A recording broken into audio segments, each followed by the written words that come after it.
I think sometimes the burden that industry has today is kids don't have those early accountability skills. Totally agree. I think what probably got me noticed out of the gate, which seems like a really low bar, was just I was on time. I worked really hard. Restaurants are a place where you can teach those skills, right? The community is there, the ability to work your way up like no other industry, I still believe. And that we need to keep investing in people at 16 and telling them what we see in them so that they can go on to understand the path that exists for anybody that wants it, right? I'm not the only one with an experience at 16. There are so many other CEOs in this industry that have that same story. I often talk about restaurants in that same vein of it's a place where you find community, and what could be more important today than really feeling like you belong and having a second family or having a community. It's been reaffirmed for me over and over again in my career, which is why I always love the opportunity to talk about it, because I think that is what restaurants can do. That's what they do for people. Kelli Valade is president and CEO of the Women's Foodservice Forum, an organization dedicated to advancing women's leadership across the food industry. Starting in restaurants at just 16 years old at Big Boys and working her way up through HR, Kelli went on to lead iconic brands like Chili's and Denny's. Everywhere she goes, she builds a reputation for empowering people, developing leaders, and creating cultures where individuals and organizations thrive. You know, I used to joke I didn't get into human resources because I loved people necessarily, though of course I do. I got into it because I was fascinated by the way people come together, shape cultures, the way you can align people and move them towards a common goal. I was fascinated by that. The fact that that could have an immediate and lasting impact on the business. Everybody wants to forget the pandemic. Right. Is there one thing that really, a conversation or a moment you'll never forget? I think I had always hoped for what we were going through, we'd come out stronger, better, more aligned. Like we've all been in this together and we survived and we got past it. And to think about all the good things. And instead, unfortunately, I don't know if it's a single moment or just the fact that we did this. And in the middle of that, right in the line of fire, were the employees doing what they were supposed to be doing, taking care of guests. And instead, they got caught in some of that debate. We're all asking, what's happened to customer service? What's happened to customer behavior? If you think of the conversations we've had, it's all coming together for this moment, right? I think maybe it is. Fresh off of several restaurant CEO jobs, I understand what my audience is going through. Having worked my way up, I can relate to the people that are in the audience. And I think there's a platform for that voice right now. Everyone goes, well, give us some things where you messed up. Sure, here we go. It's okay to be wrong. Yeah. As long as you learn from it. Learn from it, own it, be accountable. Like I went forward and said, I got this wrong. It was a textbook, by the book correct, theoretically correct. In actuality and in reality, I was wrong. And I remember the CFO at the time coming to me going, where's my $10 million? Some leaders build brands while others build belonging. But the magic happens when those two things come together. And today's guest, Kelli Valade, President and CEO of Foodservice Forum, is the master at doing both. Welcome to the show, Kelli. Thank you. It's great to be here. Well, I'm thrilled to have you, and what a perfect timing as you are in this new role at WFF. And I want to jump basically right in, and we've known each other for about 20 years or more. At least. But thanks for aging us and dating us. But yes, I think 20. I think it is about 20. And since I've known you, you've always used the language about wanting to be seen. And then having people take a chance. Yes. And when I've heard the story about that 16-year-old Kelli at Big Boy, and what did they see in you back in those early days? It's a great question. And I love the context. I love everything behind that question because I'm not sure. In the very beginning, I remember just thinking, that's great. They were so open about the managers I was working with were just saying things to me like, you did really great today. And you seem to really have caught on pretty quickly with this, right? From hostess to server and then moving up. And they basically just said, we can keep teaching you. We can keep training you to do more if you're willing to do that. And I'm in high school at this point. I am 16 and then working and going on the weekends, going in and working as much as I could. I loved that I could make a lot of money quickly. I loved the flexibility of it all. And then they were just so willing to work with me. And at the same time, I felt a community, a sense of community At the time, my family it was a bit messy. My parents had just gotten divorced. So I often talk about restaurants in that same vein of it's a place where you find community. And what could be more important today than really feeling like you belong and having a second family or having a community of people where you do feel seen. So that happened to me at such an early age, kind of one of those, it's been reaffirmed for me over and over again in my career, which is why I always love the opportunity to talk about it, because I think that is what restaurants can do. That's what they do for people. Well, and if you think back to that 16-year-old Kelli again, was there a time where maybe you doubted that, were they overthinking what you could do? Did you doubt them? I don't know if I doubted them, but I certainly didn't have there was no clarity of ambition for me at that time. They helped me to see what I could do. But I didn't necessarily see a path in restaurants. I didn't have a path planned for college, and they helped me to see that as well. So I don't know if I doubted them as much as I was so unaware of the potential and the possibilities that were there for me.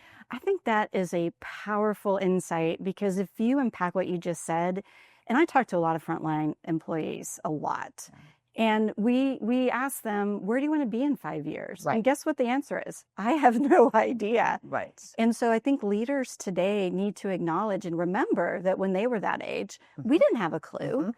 And what do you think leaders need to do differently today to acknowledge that?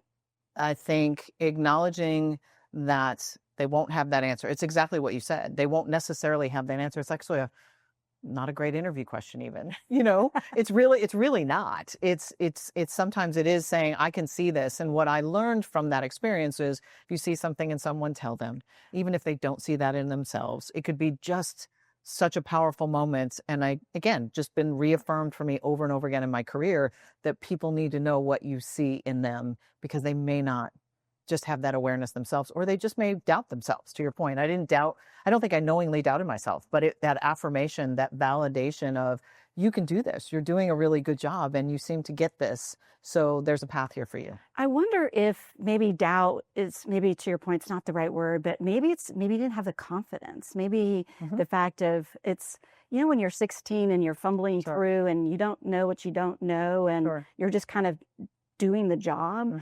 Do you feel like that confidence was nurtured during that time? Absolutely. Absolutely. The confidence was nurtured, and the fact that the path that was unclear to me became clearer through my conversations with them, both in the restaurant, and then here's what you can do outside of this, and you should be going to college. I wasn't thinking of it.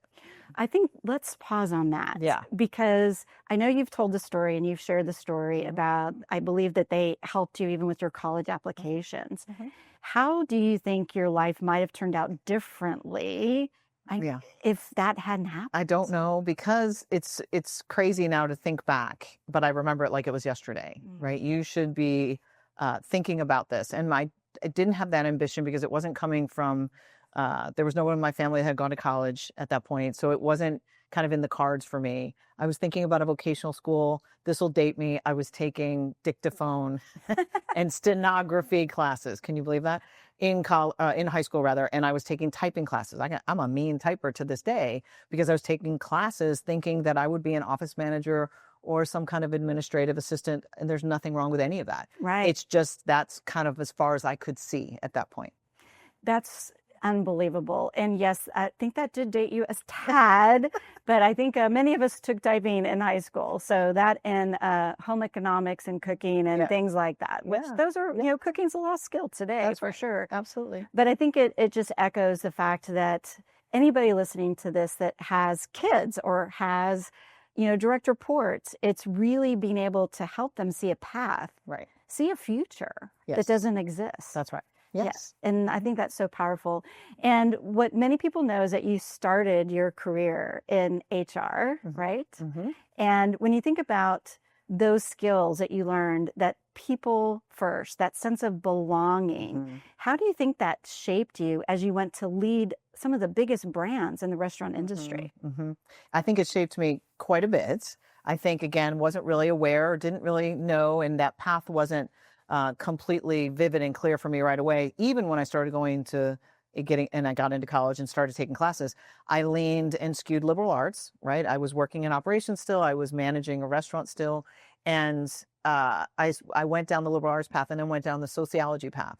So I actually have a 2-year degree in anthropology and then a 4-year degree in sociology, and then I got an MBA. So the more I learned about sociology and then, psychology classes, and then leaning into HR became this very obvious, like, I kind of like understanding the way norms and the way people operate, and how the HR side of it was nothing more than galvanizing people, aligning people, social norms at play. What is culture really like? And I was fascinated by that, the fact that that could have an immediate and lasting impact on the business. So I get into the MBA program at Syracuse University, and I just kept it kind of feeding that, desire to understand, could human resources be the path for me to really making a difference in a company? And was fascinated by it at that point. That really connects a lot of dots, though, because that whole essence of being seen, building that confidence, it makes sense that those majors, really you gravitated to, because you didn't even know you were going to be there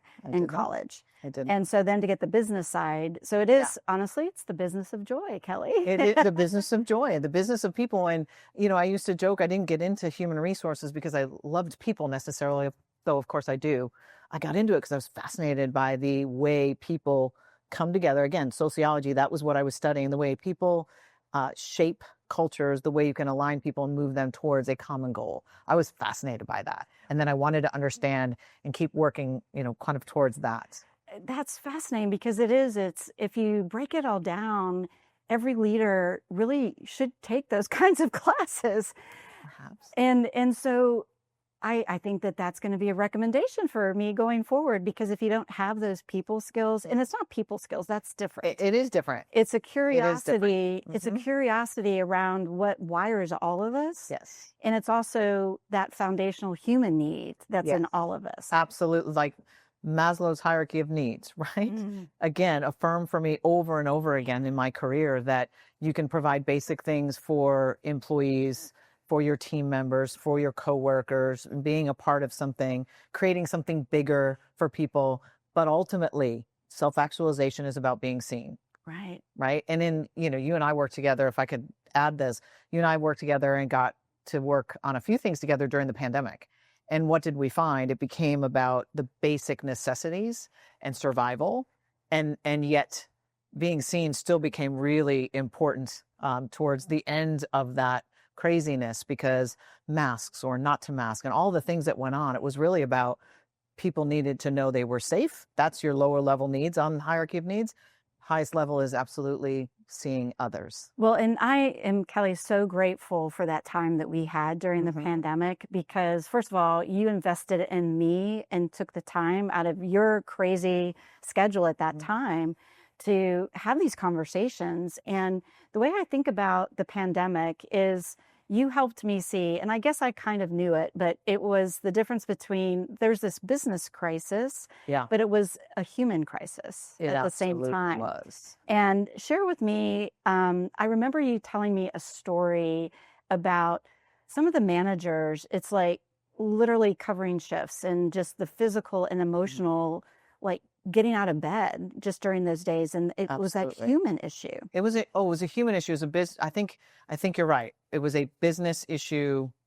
Everyone spent the first day of that month that the announcement of shelter in place. And then it quickly moved to my own safety, my family, my well-being, as well as, and everyone was in the same boat. Everyone was in the same boat. So it was absolutely a human issue. And I watched great leaders, great restaurateurs doing above and beyond. I remember the first rolls of toilet paper that showed up at a restaurant, right? So you could pick up your food and then there was toilet paper, or there was raw ingredients because people couldn't get them at the grocery store. And restaurant operators, like, so much love and so much care. And it's what we do always. It's what operators always do. But they went beyond the immediate to how else can I humanize this for people? How else can I make them feel seen? And they were the first responders in the front line, right? They were the ones out there in front of the guests, for better or worse at times, right? and made a difference. Yeah, and it does. It just warms my heart to, I mean, part of it is like everybody wants to forget the pandemic. Right. But I think the lessons learned on the humanity, what you were just saying is that the restaurant industry does put other people first. I mean, sure, everybody was worried about their personal safety, but the fact that how do we keep jobs? Right. The more business that we have in our restaurants, the more jobs, the more people I can bring back. That's right. The more food I can serve people. That's right. The shift meals. It's just the servant heart, and it was just such the humanity.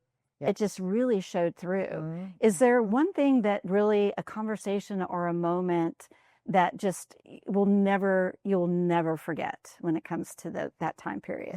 That's a good question. There were many. I think the moment for me where in doing some of the research that I was doing at Black Box Intelligence at that time, and then trying to be there for my clients and helping them understand what was happening in their businesses, and understanding the mindset of the consumer. I remember this Brene Brown quote where she said that, there's a question, or we're all asking what's happened to customer service. And she said, well, what's happened to customer behavior? And the customer behavior, though not intentional, around what was happening, and then the polar, I think I had always hoped for what we were going through, we'd come out stronger, better, more aligned. Like we've all been in this together and we survived and we got past it, and to think about all the good things. And instead, unfortunately, I don't know if it's a single moment or just the fact that we did this. And in the middle of that, right in the line of fire, were the employees doing what they were supposed to be doing, taking care of guests. And instead they got caught in some of that debate. So I remember those kind of gut-wrenching, reading social posts. That's what I was doing at Black Box, was scrubbing and scraping all the social data to help make sense of it, much like you were, to help make sense of it for my clients and showing them the way forward. And then just seeing, it was heavy on my heart to see the employees really trying to do the right thing and caught in the middle of that conversation. That makes sense. I totally remember that quote, and it was like, bad service, but then I think it was, customer service, like hell in a handbasket or something like that was what she said. Why are we asking if customer service has gone to hell? It's the customer that's, And I always said, honestly, back in those days, that customer bad behavior drove the labor shortage.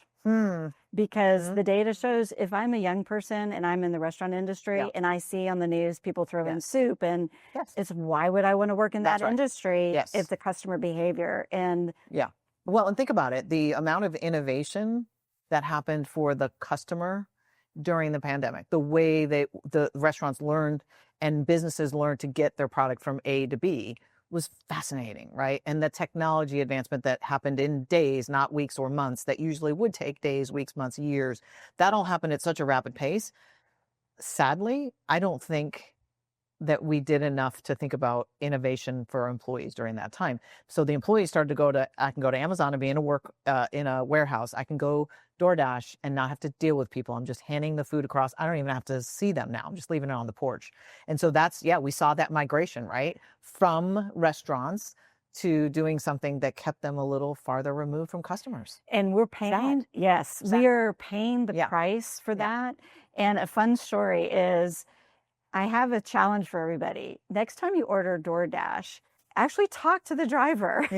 And you will, number one, I do that. You can imagine I do that, right? I can imagine you do. Yes, I do that. And they feel seen. And they are so grateful for the fact that somebody took the time to see them as a human being. Right. But it's so rare that ever, I ask that. It doesn't really happen. It doesn't ever happen. But why? Why? Right. Because we've been trained out of it. We've been trained out of it. So, but frictionless. Frictionless and no contact. Right. Well, I'm guilty of it at times. Well, and this is why I do everywhere I go. I try to share those moments of joy, talk to the Lyft drivers, talk to the Uber drivers, the grocery. I go through I actually do not go through the self-serve line most of the time. I actually will go through the checkout at the grocery store so I can actually talk to people. But I did want to ask about one of the other things that I know about you is you personally also live by this idea of stepping outside of your lane. Yes. And trying new things. And I just wanted to ask, I know, is there a cost to sometimes that when you feel like you're stepping out of your own lane? I think that's a great question. What I often have said is I didn't color inside the lines I learned as I moved up in, at that time, the Chili's organization, Brinker organization, that I had a lot of leaders, female leaders, restaurant general managers. I would do these leadership talks and go all over the country. And the questions I would get were about, how did you do what you did? Or how did you How'd you get here? there? How'd you get there? And I really had such bad answers for so long. I had such bad answers. And finally, either someone pointed it out to me, and it helped me. They really pointed out and said, people need to actually understand it way more than you're willing to share right now. I felt like it was a little braggadocious. I wasn't comfortable doing that. Women aren't necessarily. It's a little bit of a woman trait that just by nature, we're not used to going, oh, I did this. What do you mean? It was easy. I did this, right? Said no woman ever. That was easy and I crushed it. We don't talk like that. So I had to really start to think, what is it that got me maybe noticed or got me the different assignments? And it really was that I wasn't kind of coloring inside the lines, as I like to say. It was raising my hand for things that maybe weren't totally in my lane. It was things like joining Chili's, and they had a conference coming up. They've been doing it the same way for a really long time. I'm coming in as the senior vice president of HR. It's an ops conference. I know ops, though. I know conferences. I know events. I basically said I can help create a different experience and different energy if you'll give me a chance to do that. So I don't know that I think there's a cost. I, at times, didn't always assess the landscape enough to know whether I was too much for the situation. I think the other watch out for anyone thinking, I'm going to raise my hand, I'm going to step over here and try this, is you do have to have your house in order a bit, right? And again, leaders, women, male, women tend to do this a little bit more, likely to say, my inbox is not empty, so I should be careful. And I do think one of the reasons that it is hard to raise your hand is you're always thinking, I haven't mastered this. And it took me a while to just be able to say, I'm going to keep doing this, and I'm still going to volunteer and help here. I think I can help here. And that's part of what got me noticed. I was in an amazing organization where I could do that. And I learned how to navigate, not be political. I'm not using that word, but I learned how to navigate and had relationships where I could tap into people to ask for advice, and that's important. Well, I think what I just connected the dot, and I want to ask if this makes sense, is because you actually used the word when you, the conference, you actually said to take a chance on me. And I wonder if that goes back to that confidence from 16-year-old Kelli, that being able to raise your hand does take courage and confidence. You have to be willing to hear no. And so were there times where you maybe hit a wall and somebody said no? Absolutely. Oh, so many. Absolutely. There were times that I underestimated, like I thought I had it all figured out and underestimated the report I put together, the proposal. I can tell you a specific example. I was working on quantifying, trying to show my business chops. In HR, I was really focused on, there was an article called Why We Hate HR. It's probably 30 years old now. And I remember reading it and scouring through this article going, oh, of course.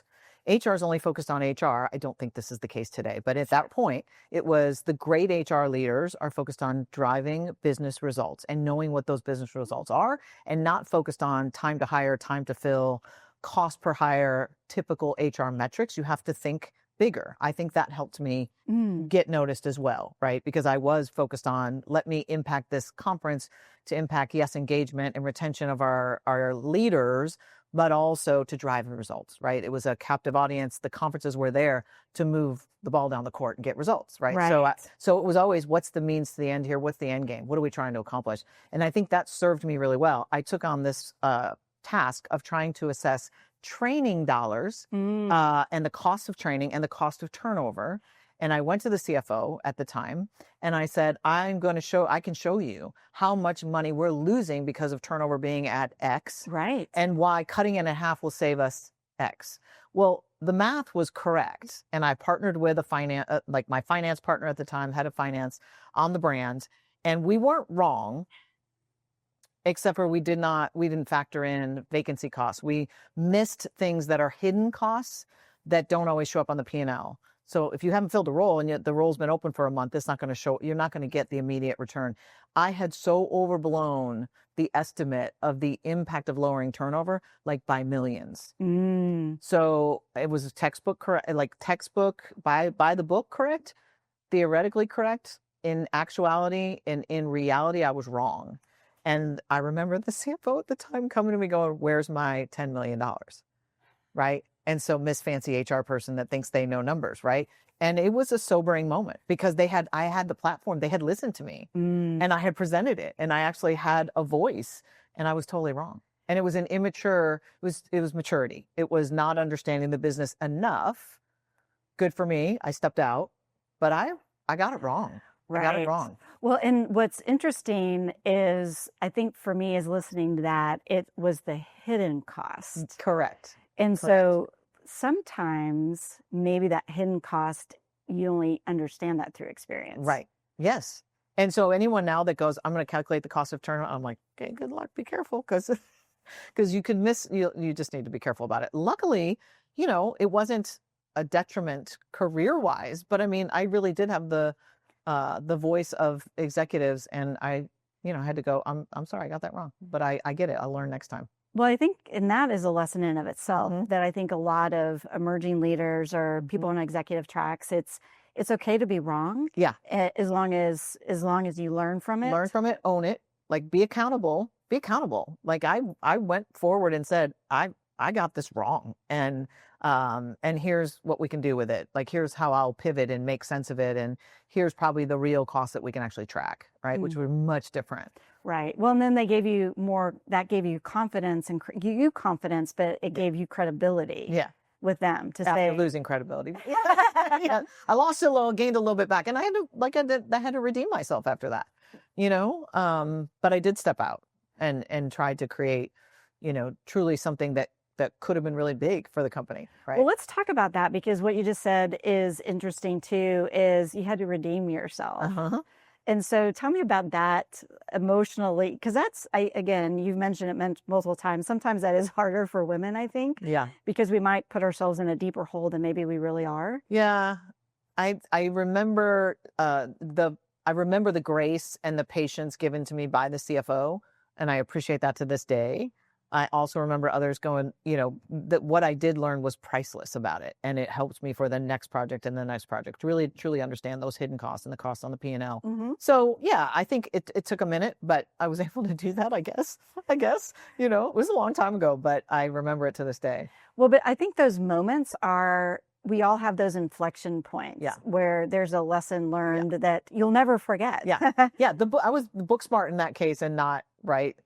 And not really having figured it out how to apply what I was doing. So book smart versus street smart. We'll just go ahead and put that out there. You can put that out there. Yeah, and I think that's an important learning because it's commendable to step out, raise your hand. Yes. But there are going to be times where maybe you underestimated something or somebody underestimates you. Yes. So I think that's a tension, right? Absolutely. Was there a time where you felt under like that management or a particular situation that you felt like people underestimated your ideas? Oh, absolutely. Yes. And not just once. Yeah. Not just once. So I think that then when that happens, and when that's happened to me in particular, I just kind of seem to mentally take that on as a challenge. And then I work towards, kind of changing the belief, changing that perception, I think. Yeah, I've learned over the years, I had a boss at Frito-Lay where I had a meeting that did not go well at Frito-Lay. And I was so frustrated. I'm like, why aren't they understanding this? It's so clear. Yeah. But why aren't they understanding it? And my boss said to me, and this was, again, decades ago, he goes, 50% is probably they're not getting it. 50% is you not explaining it. That's right. That's right. And I will never forget that because anytime a meeting does not go well, instead of saying, oh, it's them. Oh, sure. I'm like, what do you own? What do I own? What could I have done? And that was decades ago. And I still remember it like yesterday. Yes. Still remember it. Very powerful. It is. For sure. Well, I want to move into a different question. And I know the 16-year-old Kelli at Big Boy, but was that your first job, or did you have babysitting, paper route? Babysitting, no paper route, but I did clean an office building, the bathrooms, and I cleaned an office building at like 13. It was kind of under the table. Yeah. I did that on the weekends. Wow. So babysitting and cleaning. Because what I always find is when I talk to people today, those first jobs, the younger generation isn't doing them. So the Gen Zs, Interesting. and it's only 15%. Everybody's probably heard me say that a million times. I'll keep saying it. Only 15% of Gen Z have these early jobs before 16. Wow. So they show up to restaurants and other places without those really foundational skills. Sure. So when you think about babysitting and having to clean an office, what are some of the skills you probably didn't know at 13 that you were learning, but looking back, what did that do to shape you for your 16-year-old big boy? Well, for the big girl that went to the big boy at 16, yeah, I think I learned, well, just work ethic, right? I think what probably got me noticed out of the gate, which seems like a really low bar, was just I was on time. I worked really hard, right? I didn't have a ton. We didn't have a ton at home. Again, it was a bit messy for me at home. So I worked hard. I just came in to do what I was supposed to do. And no drama, I came in to do what I was supposed to do. And I think as simple as that sounds, that's what got me noticed as work ethic. I think that was first and foremost what they saw, And I wonder, and I hadn't really ever thought about, but if you think about that, just showing up, the accountability, being the simple stuff of being on time, it's how those young jobs at 13, if you're babysitting, you have to kind of show up. Sure. And today's kids aren't getting that. Yeah. And I still believe restaurants are a place where you can teach those skills, right? The community is there, the ability to work your way up, like no other industry. I still believe that it exists there and that we need to keep investing in people at 16 and telling them what we see in them so that they can go on to understand the path that exists for anybody that wants it, right? I'm not the only one with an experience at 16. There are so many other CEOs in this industry or franchisees or owners or small businessmen and women that have that same story. And some have come from another country and had nothing. Or I met general managers that had absolutely nothing and came to the country with nothing and learned the skill of working in a restaurant or learned how to speak English by working in a restaurant, right? So it's still there. It is. And it's still a place where people can learn, find their passion, learn these hospitality skills that are kind of an untapped skill today. And it's needed. It's so needed. And so I think needed. and I'll go ahead and just use the word burden. I think sometimes the burden that industry has today is kids don't have those early accountability skills. Totally agree. Yes. And so the burden is that they have to be taught. Yes. And I know, this idea of calling out, kids call, servers call out, cooks call out, and that accountability just isn't there yet. So we have to, the burden sometimes is going to be on the industry. Yeah. And yes, find those really hardworking, but it's hard. It can be hard. It is hard. It can be hard. Well, let's talk about this new adventure that is now before you. And I'm so excited that you are now leading the initiatives and the vision at Women's Foodservice Forum. And congratulations, by the way. Thank you. It's a role just perfect for you. Yeah. And so what are you most excited about in this new role that you're bringing? I think there's so many things I'm excited about. It's only day 7, so I'm in that I don't know what I don't know phase of there's a lot to learn. And we have our big annual leadership development conference coming up in just a couple weeks, March 2nd through 4th. And it's here in Dallas. And we will have registrants in the 2,400 range, 2,400 people that will attend, men and women. And so this is the premier kind of leadership conference in the industry, competency-based, really focused on operations, focused on what is needed in the restaurant space. Amazing speakers. We're able to garner and really get amazing speakers to come to our conference because of the presence that we have at WFF.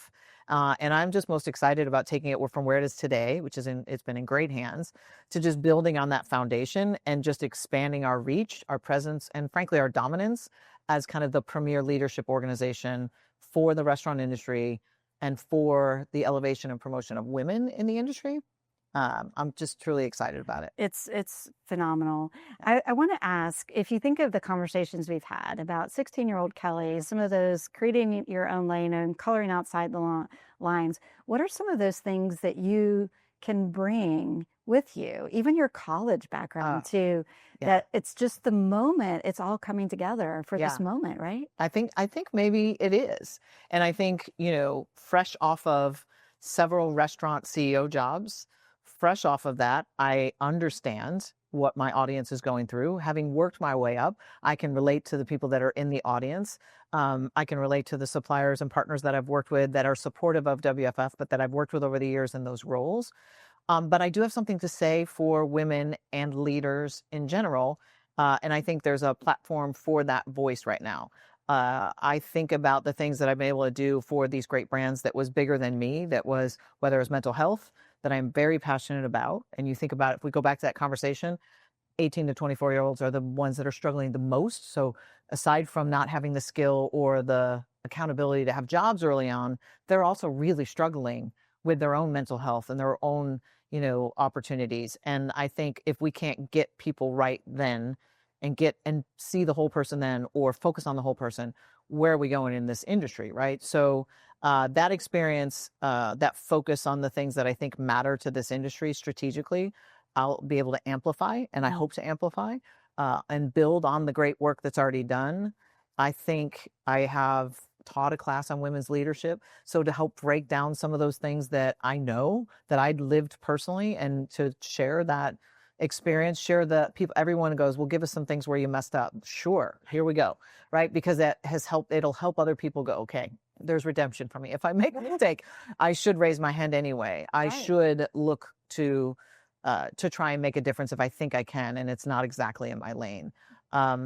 And so, breaking down some of that and then just kind of amplifying the work that we're doing. I think it's really needed more now than ever. Well, and I think the mental health, you and I have a passion for that topic. Mm-hmm. And with young people specifically, from my data, it's something like 40% of Gen Z say they're very lonely. Mm-hmm. So they're connected digitally, but the most disconnected ever. Correct. And all of these things of social connection, eye contact, even just showing up. Yes. That is a huge opportunity, not just for the restaurant industry, but just for humanity in general. For humanity in general, for leadership in general, for future leaders.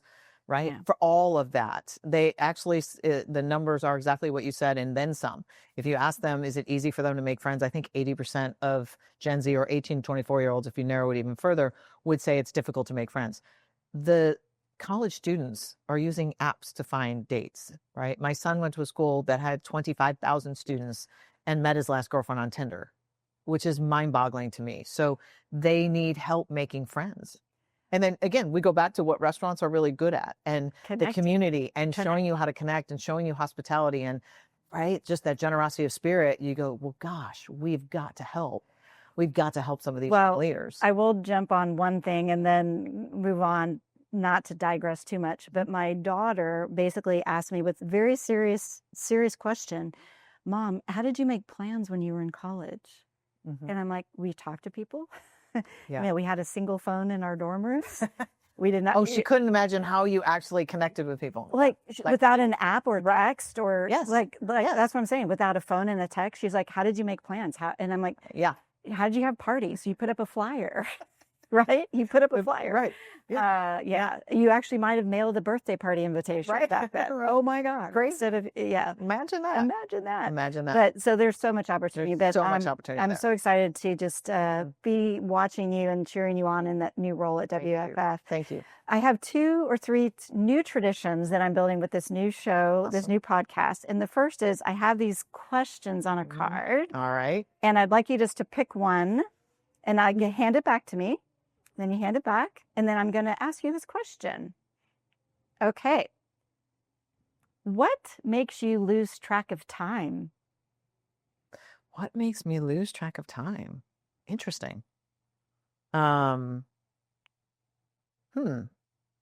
I've been focusing on trying to kind of meditate and set the timer to do it, but then just not focus on how long I'm sitting there. It doesn't exactly make me lose track of time. That's an interesting question. It's very interesting. I think that's a good answer though, because I'm learning to lose track of time. Maybe that's a good answer. What is helping me learn to lose track of time? That would be one. So so right now, maybe you're mindful of time. I'm mindful of time and trying to find my way to just kind of, work through space, giving myself space to think and process and not focus on time, maybe. That's a great answer, because then instead of having our checklist of all the things that Yeah. we need to do, right? Yeah. Okay, so another tradition is I have my now famous joy journal, and a previous guest actually wrote a question that I'm going to ask you. So let me get to that. So, what has been the biggest joy in your career life? Mm. I've had lots, right? I've been very, very, very blessed in this industry and afforded so many great opportunities and worked with so many great people. It's hard not to go to this one in terms of what people I worked with did for me in my own personal life. And I think it was an outcome and a result of allowing myself to be seen for all my flaws and all the things that I kind of didn't know. Over time, I learned that what you think is a weakness in terms of showing vulnerability or showing that you don't know something, I learned the power of that and the benefit of that in terms of being a strength. And that really just showing up and being transparent is a strength. As a result of that, and because of the relationships I had with the people I worked with, you know, I was able to find my birth parents. I worked with a team of people that kind of said to me, find out I was adopted, find out there's these DNA kits, and they bought me that DNA kit. So the joy I had at work stemmed from the kind of relationships I built, the things we were able to do together, the impact we made on people's lives, not just on the results of the brand at the time, but then truly changed my life. I will never find a way to say thank you to the 2 or 3 people on my team that actually did that for me, because I don't even know if joy is not even the right word. I am complete because of, what they did for me, not realizing that. This is in the course of a business day. In the course of a business day, that happened for me, where they saw something and said, we're going to do this for you. And it led me down an incredible That path. makes me just want to tear up, because it's that human side of, we show up at work to get our jobs done, but the connections you make are lifelong friends. Absolutely. That truly changed your life. That truly changed my life. I would, if I had a second answer, if I can, you can decide, if you like it. But my other answer would be, we focused on, with the general managers at Chili's for quite some time, and I've done this with other teams as well, but we focused on well-being so much so that we started to focus on the 5 elements of well-being, which is Gallup's research. And there's a book written by Tom Rath about those 5 elements, and it's community, physical, financial, social, and career. And we tend to think about career. That's my job, is to help you focus on your career. If you're my team member, my employee on my team, it's about your career, but it's actually about how can I help them thrive in all. So we went down this path for a season, where we really leaned in at conferences, carved out time for social, carved out time, taught them financial well-being, brought in speakers. We actually saw people buy their first homes because they took our financial well-being classes. I saw people that we saw them stand up a year later that had lost 100 pounds. Like, collectively, the general managers found permission in having meetings while they walked around their building to get exercise in throughout the day, instead of just the daily grind of working inside the 4 walls of a restaurant. So we watched people that it gave them freedom and permission to focus on the rest of their lives, not just their career. And that is probably one of the most rewarding things. I had GMs meditating, sitting on a floor, crisscross applesauce, that had never sat that way, and just being still because we brought someone in to do meditation, which was so unheard of. And I had half the room probably thinking, you talk about imposter syndrome, thinking this is going to be the biggest epic fail, or half's going to think it's a joke and they're going to hate it, to having just a few people that came up in tears and said, that just changed me. Or meditation saved my life 10 years ago. I can't believe I get to do it here, right? So that kind of finding my voice enough to then start to impact things differently brought me incredible joy. Well, and all of that starts back at little Kelli and all of those stories you've told, because from the liberal arts that you chose, and understanding a whole human being, and the anthropology and the sociology, and then bringing that into the business world. So for me, that is just an amazing, it really helps understand and how you've become who you are today, basically. It's so cool, so cool. Well, my last and final thing is you get to write a question for the next guest. All right. So I have a new page for you, and you can just write your question here. Okay. Well, let me think about that. So I need a second. All right. Well, Kelli, it has been so joyful to have this conversation today. It's And been wonderful. thank you again for coming on. Of course. Thank you.